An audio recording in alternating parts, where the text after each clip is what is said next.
Bienvenue à cette nouvelle capsule vidéo. Donc, à partir de cette capsule, on va changer un petit peu de sujet. Donc, on délaisse le système urinaire pour passer à un nouveau système, le système respiratoire. Donc, à partir de maintenant, on va étudier un petit peu l'anatomie et la physiologie du système respiratoire.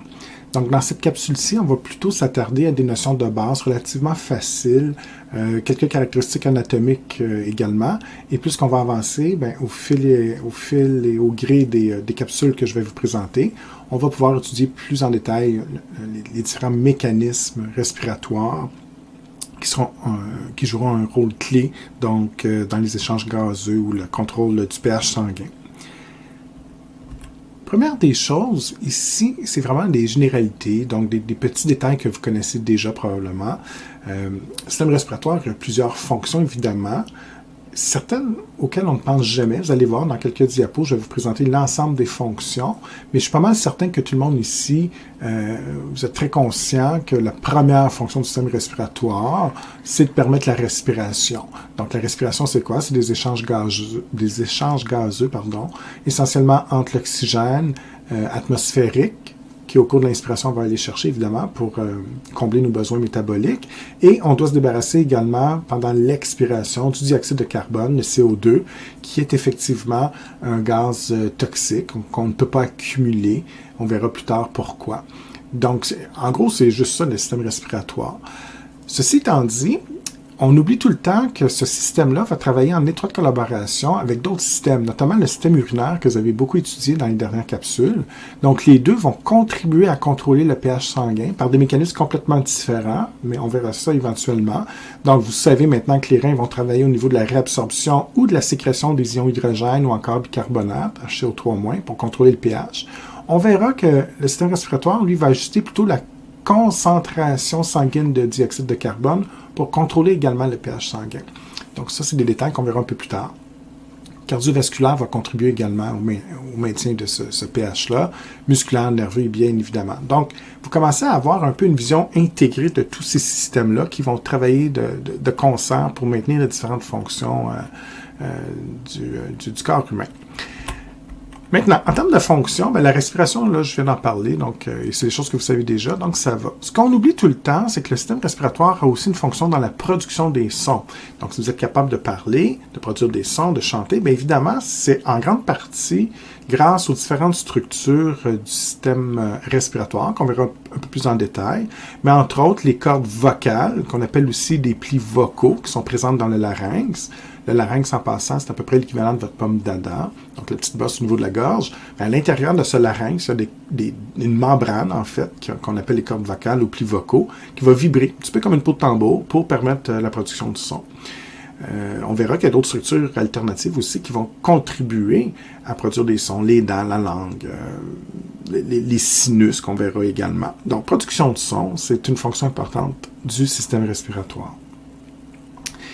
Une partie du système respiratoire, notamment dans les fosses nasales, il y a une région qui a des chimiorécepteurs sensibles aux molécules gazeuses, donc qui vont participer à capter ces molécules gazeuses et à générer des influx nerveux de type sensitif pour nous permettre d'interpréter les différentes odeurs de l'environnement. Donc ça aussi, c'est une fonction qu'on associe au niveau du système respiratoire.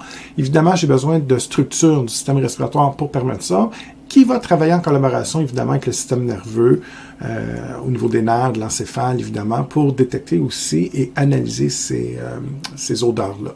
Donc, c'est un travail qui implique plusieurs systèmes, évidemment. Contrôle du pH sanguin extrêmement important, particulièrement pour les soins infirmiers. J'en ai parlé un petit peu tantôt, vous allez voir, on va revoir ça éventuellement en détail. Donc, pour l'instant, je ne vais pas plus vous expliquer cette fonction-là, juste comprendre pour l'instant que le système respiratoire, tout comme le système urinaire, doit travailler de concert pour contrôler un pH sanguin normal. Et s'il y a un débalancement du pH, le système respiratoire ou le système urinaire pourront s'ajuster et s'adapter pour permettre de ramener le pH sanguin à la normale. On verra le détail de tout ça éventuellement.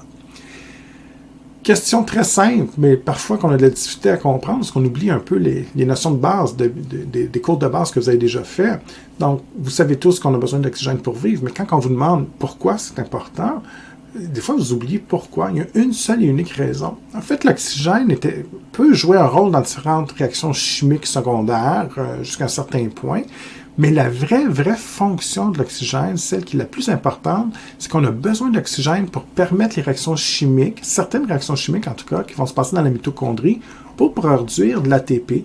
Donc, cette énergie chimique, l'adénosine triphosphate, donc ATP, qui est une forme d'énergie nécessaire à toutes les cellules de votre corps.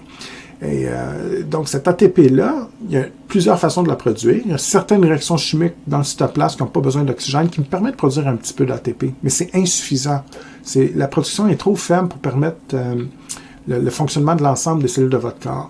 Donc, c'est vraiment l'oxygène dans la mitochondrie qui permet les réactions chimiques de plusieurs types de réactions chimiques qui va permettre la production d'une quantité importante d'ATP.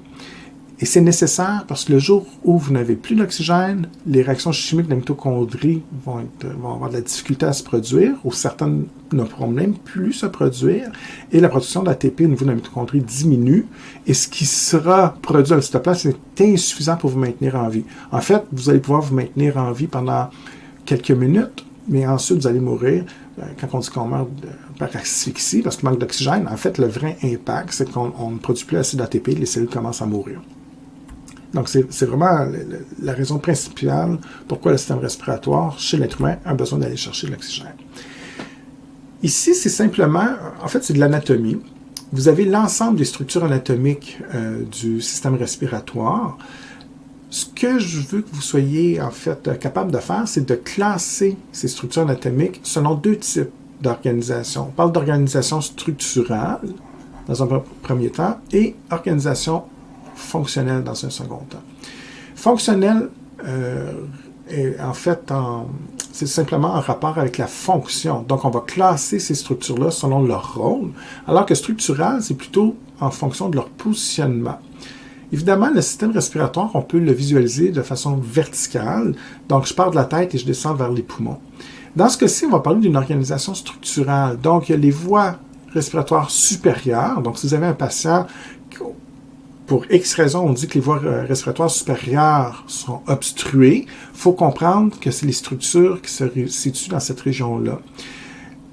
Inférieure, ça va être en bas de la ligne bleue ici. Donc, l'élément central que je pointe avec la flèche rouge, c'est le larynx. Donc, l'équivalent de votre pomme d'Adam, la bosse que je parlais tantôt. Le larynx, c'est le premier élément des voies respiratoires inférieures. Donc, tout ce qui a à partir en position inférieure du larynx, incluant le larynx, on parle ici de voies respiratoires inférieures. Donc, dans ce cas-ci, ça inclut quoi? Le larynx, la trachée, les différentes bronches, il y en a plusieurs sortes qu'on verra, les petites bronchioles, qui sont des petits conduits quasi microscopiques, et donc la bronchiole terminale également, qui est une autre sorte de bronchiole, plus petite. On va arriver au niveau éventuellement, donc différentes bronchioles, les petits conduits, mais surtout les alvéoles où on fera les échanges gazeux. Donc, entre le larynx et toutes les structures anatomiques situées entre le larynx et l'alvéole, c'est des voies respiratoires inférieures. Donc ça, c'est selon l'organisation structurale. Et évidemment, tout ce qui est en haut du larynx, donc le nez, fosse nasale et le pharynx, qui est à peu près l'équivalent de votre gorge. Dans ce cas-ci, on parle de voies respiratoires supérieures. Donc, deux choses. Il faut connaître l'ordre des structures anatomiques du système respiratoire, donc à partir du nez jusqu'aux alvéoles. Et si je vous demande de les classer selon l'organisation structurale, il faut savoir lesquelles font partie du supérieur ou des voies respiratoires inférieures. Une autre façon de classer avec laquelle il faut être à l'aise, c'est l'organisation fonctionnelle. Donc, on dit qu'il y a des structures anatomiques qui sont plutôt associées à la zone de conduction. En fait, c'est très simple. C'est les structures qui vont permettre le passage et le déplacement de l'air inspiré ou encore expiré. Et tu as une zone respiratoire qui va permettre plutôt les échanges gazeux. Donc, on considère qu'à partir du nez jusqu'au bronchiole terminal, que ça fait partie de la zone de conduction. Donc, chaque structure que vous allez rencontrer à partir du nez, fosse nasale, etc., c'est pour permettre le passage comme ça de l'air vers les structures qu'on va appeler éventuellement les alvéoles pulmonaires. Donc, dans ce cas-ci, les alvéoles, évidemment, font partie de la zone respiratoire. C'est à l'intérieur de ces structures-là qu'on va permettre l'échange au niveau de l'oxygène, exemple, ou du CO2. On considère que les structures rattachées directement aux alvéoles, donc la bronchiole respiratoire et conduit alvéolaire, font partie également de la zone respiratoire. Mais il faut faire attention. Il n'y a pas vraiment d'échange gazeux à ce niveau-là. C'est encore une fonction de déplacement de l'air, mais comme on est vraiment en contact direct avec la zone respiratoire, avec les alvéoles qui permettent les échanges, on considère que ça fait partie de la zone respiratoire. Une coupe sagittale ici, donc c'est une vision de côté pour vous montrer un peu les voies respiratoires supérieures. Donc pour qu'on puisse se situer, il y a le nez ici, on a les dents, la langue, okay? Donc la langue qui est à peu près ici. Donc évidemment ici c'est la bouche, et ici on a les narines par lesquelles l'air va pouvoir circuler lorsqu'on va inspirer. Donc on reconnaît en mauve ici en fait les fosses nasales qu'on verra en détail très bientôt. Je voulais vous montrer surtout le fait que des fois on ne réalise pas que les conduits sont pas mal reliés. Donc, ce que vous mangez, que vous poussez par la langue, s'en vient comme ça ici et va être poussé vers le pharynx, l'équivalent de votre gorge. Et ce que vous inspirez par les fosses nasales va passer aussi par le pharynx. Donc, évidemment, les deux conduits ici vont se fusionner. Et quand on est au niveau du pharynx, bien évidemment, il faut faire attention. Si on a de la nourriture, on va aller dans la voie digestive. Si c'est de l'air, on s'en va dans les voies, la trachée, les voies respiratoires. Donc, dans ce cas-ci, on aura un système pour permettre de fermer une ou l'autre des voies selon le fait qu'on mange ou qu'on respire. On remarque également, ça vous surprend parfois, qu'on a une espèce d'os ici. Donc, en fait, on a plusieurs os qui vont délimiter comme ça la cavité buccale des fosses nasales ici. Donc, ce qu'on appelle le palais, on verra en détail éventuellement également, mais on voit qu'il y a différents os comme ça qui vont séparer les deux cavités. Donc, en fait, c'est une très grande cavité et on a des os comme ça qui vont simplement délimiter, bien sûr, la fosse nasale, mais qui va aussi séparer la cavité buccale des fosses nasales ici, tout simplement. Dernière petite chose, ici, toujours en termes d'anatomie, une radiographie pour vous montrer un petit peu l'arbre, ce qu'on appelle l'arbre bronchique. Donc, pour qu'on se situe, j'ai les clavicules ici, donc tout le monde connaît ces deux os rattachés aux épaules, évidemment. On reconnaît un petit peu les côtes de chaque côté, les poumons en noir, évidemment. L'arbre bronchique, en fait, c'est qu'on va partir de la trachée, c'est un conduit principal, qui va être connecté, bien sûr, on verra plus tard sur le pharynx. Donc l'air va être acheminé comme ça. Et on va suivre comme ça. Ce que vous voyez en blanc présentement, c'est les bronches. Les bronches, c'est pas compliqué, c'est des espèces de conduits qui vont se ramifier et diminuer de diamètre. Donc, vont devenir de plus en plus petits jusqu'à temps jusqu'à temps qu'ils adoptent une forme microscopique. Et c'est ça l'arbre bronchique, ça rappelle un peu des branches. Donc sur la radio aussi, on devine une partie de l'arbre, hein. Tout ce qui est en blanc ici comme ça, on devine que c'est en fait les différentes branches qui vont se ramifier un peu partout dans le poumon. Et le concept, c'est qu'on veut se connecter sur l'ensemble des alvéoles qu'on ne voit pas sur la radio, évidemment, pour pouvoir amener l'air comme ça, inspiré dans les alvéoles. On fera des échanges, donc en gros, on transfère l'oxygène au niveau des vaisseaux sanguins. Et à partir des vaisseaux sanguins, on récupère le CO2 qui va faire le chemin inverse, évidemment. On reprend l'arbre bronchique et on retourne vers les voies supérieures pour expirer l'air, tout simplement. Alors, si on considère les différentes structures que je viens de vous présenter, que ce soit au niveau des voies respiratoires supérieures ou inférieures, à l'intérieur de ces structures, on a toujours une couche interne qui comme n'importe quel organe, qu'on appelle la muqueuse. Donc, c'est vrai pour le système respiratoire, mais c'est vrai pour toutes les structures anatomiques de votre corps. Il y a toujours une paroi interne, une couche interne, que ce soit dans l'estomac, au niveau du cœur, peu importe, qu'on appelle la muqueuse. C'est donc, dans ce cas-ci, une membrane interne, comme je viens de le dire, qui va tapisser les voies respiratoires. Et bien que la muqueuse, au niveau des voies respiratoires, a une structure générale identique à tous les muqueuses qu'on peut retrouver au niveau intestinal, de l'estomac, peu importe l'organe, donc ils ont des points communs, comme toute autre muqueuse, il y a quand même des adaptations particulières au niveau du système respiratoire avec lesquelles il va falloir être un peu familier. Le point important, et ça je vais vous le présenter sur la prochaine diapositive, c'est que la structure de la muqueuse va varier grandement selon la région du système respiratoire. Donc une muqueuse au niveau du pharynx a une composition différente qu'au niveau des bronches. Puis, si on arrive au niveau de l'alvéole pulmonaire, la muqueuse est encore plus différente. Donc, il faudrait être à l'aise un petit peu avec les différentes transformations des caractéristiques de la muqueuse, puis comprendre pourquoi et à quoi ça sert ces changements-là. Mais avant, il faut avoir une idée générale de la structure d'une muqueuse. Donc, le schéma ici, c'est une muqueuse des voies respiratoires. Je vais vous expliquer un petit peu comment c'est fait et ensuite, je vais être capable de vous expliquer en quoi cette structure générale va être modifiée selon l'endroit où on se retrouve dans le système respiratoire. Donc, premièrement, comme n'importe quelle muqueuse, c'est également vrai pour la muqueuse du système digestif, par exemple, on a 3 couches essentiellement, donc 3 structures. La première couche de la muqueuse, c'est une couche de cellules épithéliales. Donc, on parle ici surtout d'un épithélium. Il faut comprendre que c'est des cellules épithéliales, donc que je pointe présentement. Et ces cellules épithéliales peuvent adopter différentes formes. En fait, 3 formes. Je vous montrerai ça tantôt au tableau. Mais peu importe leur forme, on sait qu'il y a une couche de cellules comme ça qu'on appelle épithélium, en référence que ce soit des cellules épithéliales. Donc, ça, c'est la première chose. La deuxième, on a une petite membrane qu'on appelle la membrane basale qui sert généralement à supporter l'épithélium. Donc, si vous voulez, c'est que les cellules ici épithéliales vont venir s'asseoir, on pourrait illustrer ça comme ça, sur la membrane basale. Donc, on supporte comme ça l'épithélium. Et en même temps, c'est un peu comme une frontière, si vous voulez, qui va distinguer l'autre couche en dessous, qui est un tissu conjonctif qu'on appelle le chorion ou encore la lamina propria. C'est la même chose, c'est tout simplement un synonyme. Et ce tissu conjonctif, le chorion ou, si vous préférez, la lamina propria, va être séparé de l'épithélium comme ça par la membrane basale.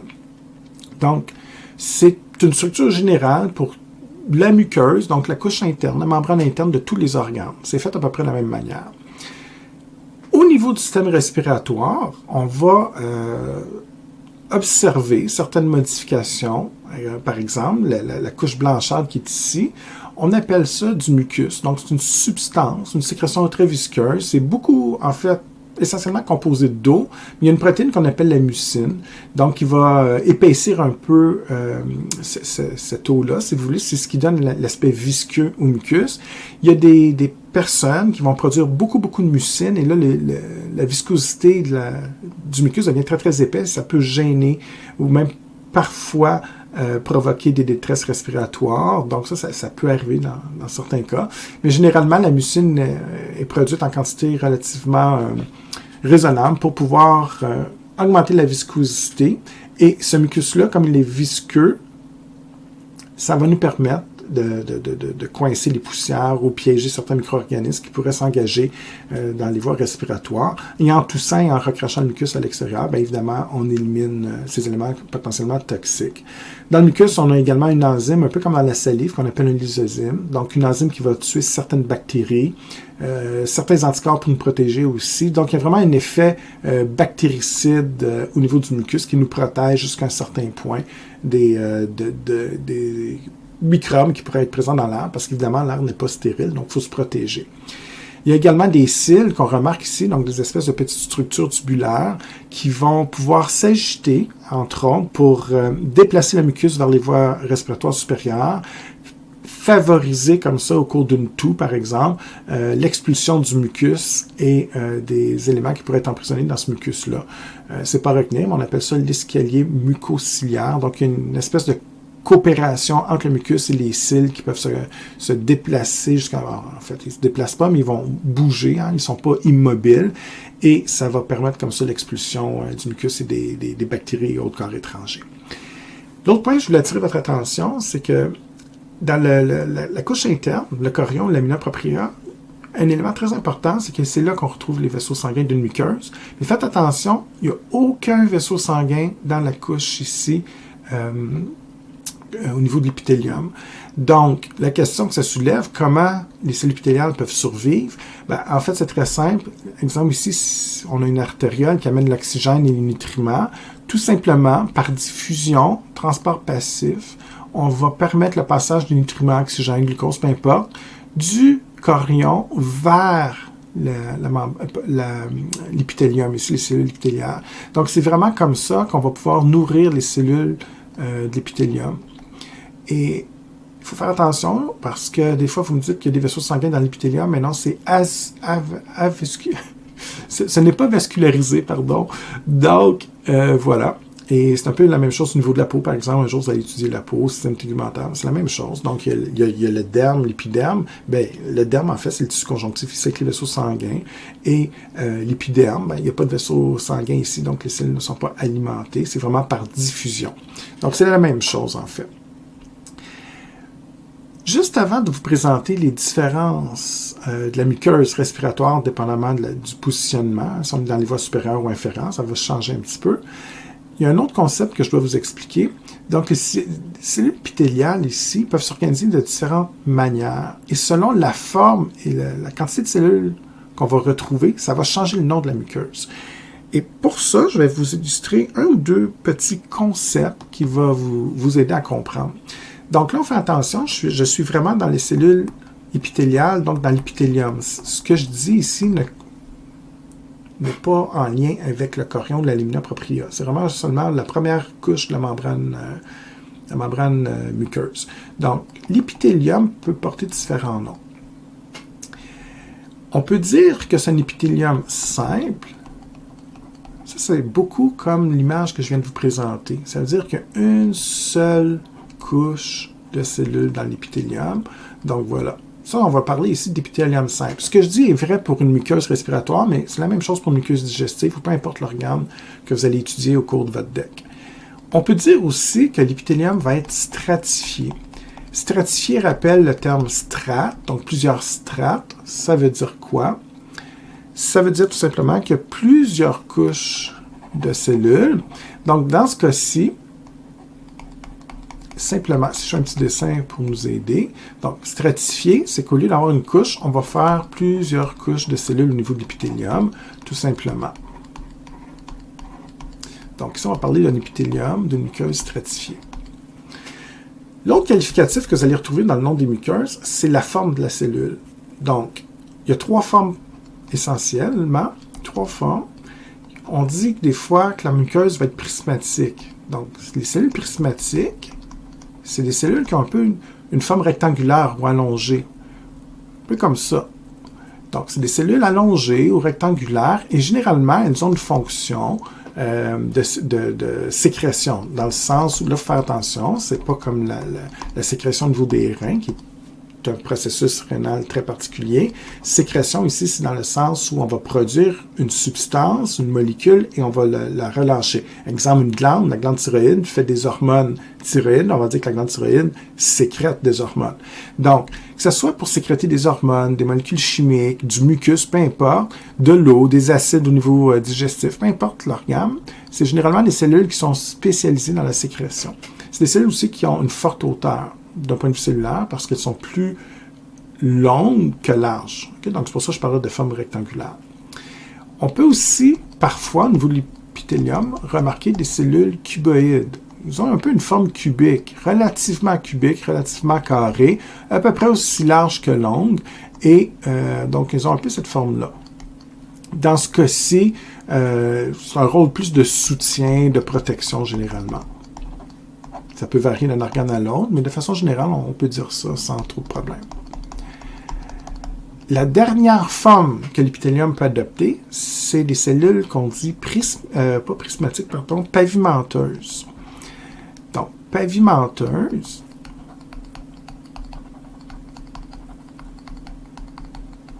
c'est des cellules qui sont complètement aplaties. Donc, dans ce cas-ci, elles sont comme écrasées. Le noyau ici là, fait quasiment la dimension totale du cytoplasme ici. Donc, c'est des cellules complètement écrasées, aplaties. Évidemment, si je compare avec les prismatiques, elles sont beaucoup moins hautes. Et elles vont donner, donc, en fait, la muqueuse, on va dire ici, elle va être beaucoup plus mince par rapport à mettons, des cellules stratifiées qui ont une forme prismatique ou cubique. Donc, dans ce cas-ci, c'est généralement, justement, pourquoi on veut amincir, c'est pour permettre les échanges. Au niveau respiratoire, c'est évidemment des échanges gazeux, mais au niveau digestif, ça va être des échanges avec les nutriments, exemple. Donc, ici, c'est souvent un rôle de diffusion de certaines molécules. Donc, ça peut être des molécules gazeuses ou digestives. Le jour où vous allez être à l'aise avec ces termes-là, ben, ça va déjà devenir beaucoup plus simple pour la suite des choses. Exemple, si je reviens à la muqueuse respiratoire, donc ce que je veux que vous compreniez, c'est que plus, disons que je pars des fosses nasales et je descends vers les alvéoles pulmonaires, donc plus que je vais progresser comme ça, on reconnaît la trachée ici, on ne le voit pas, mais ici il y aurait la gorge, le pharynx, par exemple, les fosses nasales plus haut. Donc aussitôt que l'air s'engage dans les fosses nasales, la gorge, le pharynx, et qu'on descend ici, bien, règle générale, plus qu'on va s'engager, donc trachée, les grandes bronches, qu'on appelle les bronches principales, et plus que je vais poursuivre comme ça vers les bronches plus petites, on voit ici l'arbre bronchique que je parlais tantôt, donc les ramifications et les bronches qui deviennent de plus en plus petites pour devenir des bronchioles terminales et éventuellement à l'alvéole. Mais règle générale, plus que je vais descendre vers les voies inférieures, plus que la muqueuse va devenir mince. Et c'est là que les termes deviennent importants. Si je vous dis un épithélium simple prismatique, avec ce que je viens de vous dire au tableau, ça devient très clair. Ça veut dire qu'on a une seule couche au niveau de l'épithélium, ici dans la membrane muqueuse, donc une seule couche, et les cellules sont de forme allongée, rectangulaire, comme on a vu. Si je descends plus bas, on va voir qu'on a un épithélium simple cuboïde, donc forme cubique, plus courte qu'ici, donc on s'amincit. Par contre, dans ce cas-ci, c'est encore simple, donc une seule couche. Pour arriver aux cellules pavimenteuses, et en passant, pavimenteuses ou squameuses, c'est exactement la même chose. Des cellules aplaties, c'est deux mots pour dire la même chose, c'est donc des synonymes. Vous prenez celui que vous préférez, mais que ce soit les cellules pavimenteuses ou squameuses, on voit qu'elles sont aplaties ici, très minces. Donc évidemment, on va retrouver ça plus au niveau, entre autres, des conduits alvéolaires et des alvéoles pour permettre les échanges gazeux. Donc une fois que vous êtes familier avec les termes, à quoi ça sert? Bien, vous allez voir que ces transformations-là sont reliées aux fonctions des différentes structures du système respiratoire. Donc, exemple ici, quand je vous dis l'épithélium pseudo-stratifié prismatique, cilié, donc ça c'est important de comprendre que les cellules ont des cils, il y a production de mucus, on va retrouver ça dans les voies supérieures, donc au niveau du pharynx, entre autres, la trachée, les deux bronches principales. Même on peut aller jusqu'au lobaire ici. Donc, à partir de là, la muqueuse interne de ces structures-là est faite de cette façon. Le terme pseudo-stratifié, je ne l'ai pas expliqué. Pseudo, ça veut dire comme assemblant, pas pour vrai. Donc, faire attention parce que c'est stratifié, mais en fait, il y a une seule couche. Si ça avait été une muqueuse avec plusieurs couches cellulaires au niveau de l'épithélium, on dirait stratifié. S'il y en a juste une, on dit simple. Mais ici, on dit pseudo parce que les noyaux sont décentrés. Donc, au microscope, quand vous regardez, ça porte à confusion. On a l'impression qu'il y a plusieurs couches de cellules. En fait, il y en a juste une, mais les noyaux sont décentrés, ce qui donne l'illusion, c'est carrément une illusion, qu'on a plusieurs couches de cellules alors que c'est faux. Donc, on dit que c'est pseudo-stratifié parce qu'on dirait qu'il y en a plusieurs, mais il y en a juste une en fait. Donc, il faut faire attention. Si vous voyez ça, ça veut juste dire une couche de cellules. Si je descends plus bas, donc, à partir des branches lobaires, si on va dans les branches segmentaires, exemple, qui sont un peu plus petites, ou les petites branches, etc., dans ce cas-ci, on parle de cellules prismatiques. C'est simple prismatique, donc une seule couche, les noyaux bien alignés, donc là, c'est très clair qu'il y a une seule couche. On a encore du mucus et on a encore des cils. Donc, on est encore au niveau des voies respiratoires, on est encore bien protégé. On poursuit, on descend un peu plus bas. Donc, dans ce cas-ci, on voit que le mucus est un peu moins important et que la muqueuse devient plus mince. Donc, au lieu d'avoir des cellules prismatiques, on parle de cellules cuboïdes, mais toujours ciliées. Donc, il y a toujours des cils, un petit peu moins de muqueuse. Les cils sont un peu plus rares ici. Les cellules cuboïdes, donc, on est un peu plus mince, c'est moins haut que les cellules prismatiques de tantôt. Et ça, on va voir ça vraiment au niveau des bronchioles terminales et respiratoires. Donc, sur mon dessin, on est à ce niveau aussi. Donc, on reconnaît ici des bronchioles qui sont beaucoup plus petites. On est dans l'ordre du microscopique, respiratoire également. Donc, oui, il y a un petit peu de mucus, un petit peu de cils, mais on est moins bien protégé que les voies supérieures. Donc, dans ce cas-ci, s'il y a des bactéries ou des poussières, on peut encore un petit peu se défendre, mais c'est moins efficace, évidemment. On ne veut pas trop de mucus non plus pour la simple et bonne raison que s'il y a trop de mucus, on va complètement obstruer les bronchioles, donc l'air ne pourra plus passer. Donc, c'est un peu un compromis entre la protection et le fait de pouvoir respirer convenablement. Dernière structure, on est vraiment au niveau de l'alvéole et des conduits alvéolaires ici. Donc là, on est vraiment dans la zone pour les échanges gazeux. Donc évidemment, il n'y a plus de mucus, il n'y a plus de cils. La muqueuse, elle est très mince, donc c'est pour ça qu'on a un épithélium à une couche simple squammeuse. Et c'est vraiment là qu'on va avoir les échanges gazeux. Ça facilite les échanges parce qu'évidemment, si j'ai une muqueuse puis les cellules prismatiques, l'oxygène va avoir de la difficulté à passer ou le CO2. Alors qu'ici, ça facilite vraiment les échanges. Et dernière petite chose pour conclure sur les muqueuses. Au niveau du pharynx, c'est particulier. On a un épithélium, contrairement à tout ce que je viens de vous présenter, qu'on dit stratifié, mais squameux. Donc, stratifié, plusieurs couches qu'on voit ici. Squameux, c'est des cellules plates. Et ici, pourquoi c'est fait comme ça? Pourquoi on a plusieurs couches? C'est vraiment un rôle de protection. Donc, plus qu'on a de couches, plus que c'est épais, plus qu'on protège. Évidemment, la gorge, le pharynx, il y a les aliments, l'air qui passe, c'est très abrasif. On peut abîmer, irriter la muqueuse interne très facilement au niveau de la gorge, plus qu'au niveau des bronchioles respiratoires.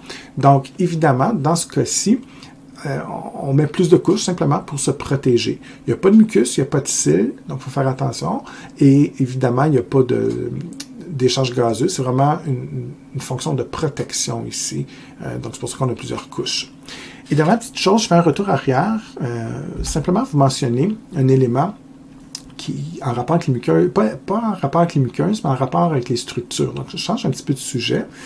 On remarque ici sur le dessin qu'il y a des anneaux de cartilage. On en reparlera éventuellement, mais je voulais faire réaliser que dans les voies respiratoires, il n'y a pas des anneaux de cartilage partout. Les anneaux de cartilage sont là pour protéger et maintenir l'ouverture des voies respiratoires. Donc, au niveau de la trachée, si vous passez vos doigts sur la gorge, vous sentez ces anneaux de cartilage ici qui sont là pour maintenir l'ouverture de la trachée. On ne veut pas que la trachée s'écrase sur elle-même. Dans ce cas-ci, l'oxygène ou l'air ne pourrait pas passer. C'est la même chose pour les grosses bronches, principales, lobaires, etc. Et on a toujours ces petits anneaux de cartilage jusqu'aux petites bronches. Mais rendu au niveau des bronchioles, je voulais vous attirer votre attention sur le fait qu'il n'y en a plus d'anneaux de cartilage. En fait, à ce niveau aussi, les conduits sont tellement petits qu'on ne peut plus les maintenir ouverts avec des anneaux de cartilage. On est dans l'ordre du microscopique. Donc, c'est des petits conduits comme ça qui sont dépourvus d'anneaux de cartilage. Et c'est des petits conduits qui s'obstruent relativement facilement. Exemple, dans les cas d'asthme sévère, le mucus qui peut s'accumuler, bien évidemment, c'est des petits conduits microscopiques, tellement petits qu'on ne peut même pas avoir de canaux de cartilage. Donc, il faut faire attention à ces anneaux de cartilage. Ils ne sont pas présents partout dans les voies respiratoires.